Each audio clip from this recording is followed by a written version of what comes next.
Hi guys! Welcome to my vlog. Dahil for today's video, mag-unboxing na naman tayo. At syempre, kay Lazada na naman to nang galing.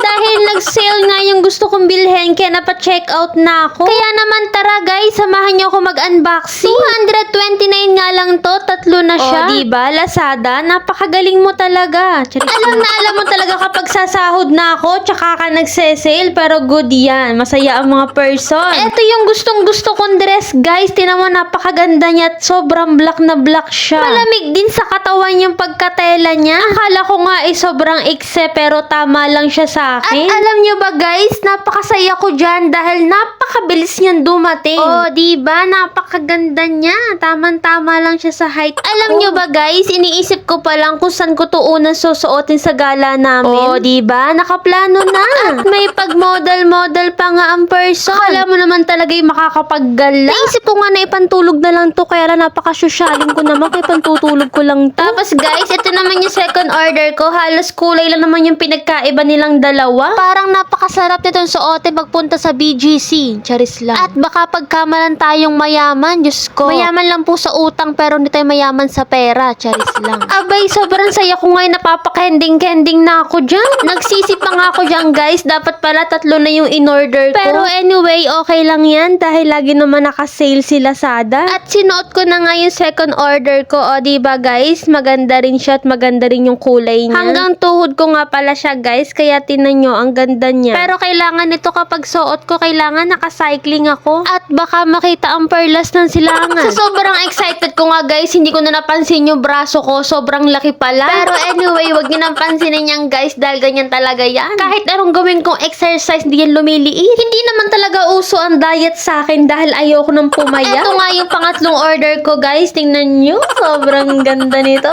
Ay, bakit parang sayang-saya. Ito nga pala yung pangatlo kong binili guys. Crop top siya. Ito talaga yung literal na susuotin ko sa pagtulog dahil hindi ko kayang lumabas ng ganito. O baka sabihin nyo naman, masyado kong maaksaya dahil hindi ko naman gagamitin sa labas. Bakit pa ako bibili? Charis lang. Pero totoo lang guys, deserve natin yung mga ganitong bagay lalo na pagka napaka-workaholic natin, di ba? Mga ganitong bagay lang nakapagpasaya sa atin. So guys, ito na nga yung tatlong order ko, o diba? Kabugera, charis lang. O Geraldine, dapat maka 8 hours na tulog ka dyan. Charis lang. Hindi ko pa nga nasusuot sa labas ang sama na ng tingin ni Aki. Ay, Diyos ko, hindi ko to ilalabas. O diba? Halagang 229, may panggalat, may pantulog ka na. Charis lang. Salamat din sa'yo, Lazada, at napapasaya mo ako.